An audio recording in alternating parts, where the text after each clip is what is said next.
Today I want to go through a 6-month update whilst being on the Omnipod 5. For anyone that doesn't know, the Omnipod 5 is a tubeless insulin pump, and the beauty of the Omnipod 5 and the main perks of Omnipod 5 is it can work as a closed loop system.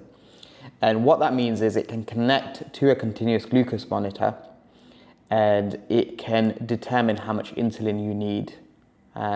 So it can make adjustments to your background insulin or any corrections that need to be made to prevent you from going low or prevent you from going too high. So I've been on the Omnipod 5 for 6 months now, and in this video I want to go through the benefits that I found of being on the Omnipod 5, any challenges that I've faced, and just my general feedback as a diabetic, and maybe my expectations compared to the reality, because I had a lot of expectations for the Omnipod 5. I did cover a video where I spoke about my initial experiences with the Omnipod 5. They weren't great, and that's primarily because of the CGM that I was using with the Omnipod 5, which is the Freestyle Libre 2 Plus. You can use a Dexcom G6, however, in my locality there's no funding, and nationally it's quite a challenge to get funding for the Dexcom G6. So for that reason, my only option is the Freestyle Libre 2 Plus. So 6 months in, what were my main expectations? Well, the main reason why I wanted the Omnipod 5 was to prevent hypos. Hypos were a huge problem for me, and that's the reason why I wanted a closed loop system. So the hypo situation, I'm definitely having less hypos or less time in hypos per se, but will it eliminate your hypoglycemic events completely? No. And that's something that you will learn the hard way on a closed loop system. For many minor hypos, and what I'm trying to say with minor hypos is not only is it that maybe you're dropping slightly below 4 millimoles per liter, but if you've really screwed up your calculation for your food, and you've screwed it up to the point that you're going low, but you've still got 3 units of insulin on board, it cannot withhold your background insulin enough to withstand the amount of insulin that you've given it. So if you've given 3 units more than you should have, there's not enough sort of leeway for the insulin pump to prevent that hypo from happening. It may reduce the severity of that hypo, but one thing that you have to note is it's not a case, because I usually hear all sorts of amazing testimonials about the fact I've never hypoed again since being on the Omnipod 5, which I don't know, maybe it works for some people. But for someone like me, it was a real challenge. And this, let me give you some context around this. My HbA1c is about 46 to 48 millimoles per mole. So close to what we would call perfect in terms of control. But my main issue is because I'm trying to keep it so tight-knit in terms of my range, it means that I'm more likely to hypo. So that was one of the challenges, is the fact that yes, my time in the hypoglycemic range has reduced, so my time below range has reduced. However, don't expect it to work miracles is what my advice is. And this is only for those people that think that hypoglycemic events will be a thing of the past with closed loop. It's not like a magic bullet for stuff like that. Another thing that it's not, I wouldn't say have huge expectations for, is if you are going high and you need a correction, it has to, from a safety perspective, it can't jump on giving you corrective units of insulin immediately. It has to wait and analyze whether you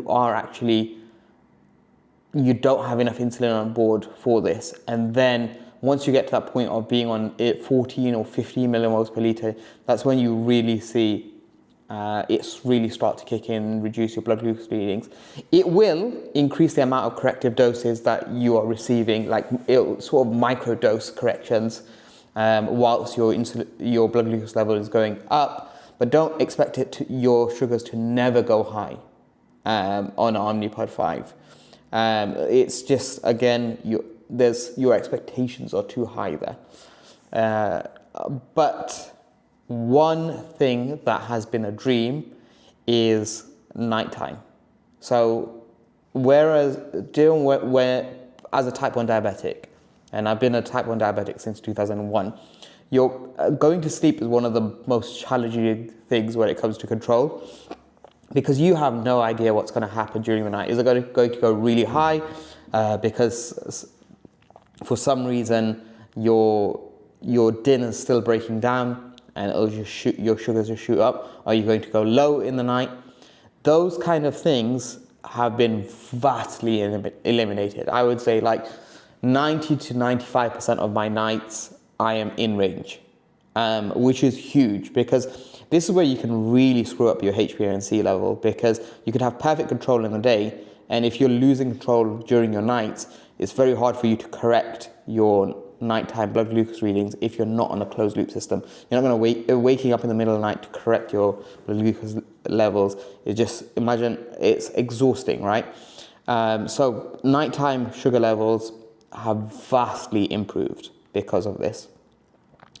And what I would also say is just this general burnout when it comes to diabetes management is like vastly helped by the Omnipod 5. And what I mean by that is you have this just fatigue of making so many decisions when it comes to your diabetes that when you're not overseeing your sugar levels for a few hours, I'm less worried about what's happening. So right now I've just had lunch, so I'm 4.7 right now, and it's been just 2 hours since lunch. And it realizes I've given too much insulin for lunch, so it's cutting off my background insulin. So I'm not having to do and make those decisions, it's making those decisions for me. There are many occasions where it's realized I've injected too much, and you can see, let's try and make it focus. You can see that I've injected too much, and those red bits are where it's saying, let's slow down the amount of insulin that I'm receiving, so that, it cuts off your background insulin so that you don't go into a hyperglycemic area, so below your range level. So honestly, I would say it has made drastic improvements. However, one thing that I would say is expectations I think the way this is being branded as an artificial pancreas, for someone that's lived with diabetes for 20 years, I think it's a bit much. I wouldn't call it an artificial pancreas by any means, but I would say it's vastly sort of improved my control. And the reason why I wouldn't say that is, you'd be expecting much tighter control if you are non-diabetic compared to the kind of control you can get with this. And there's still a lot of decisions that you have to make in terms of the type of carbs are included in your food, how much to inject, what your ratios are. There's just so much to still consider when it comes to diabetes management.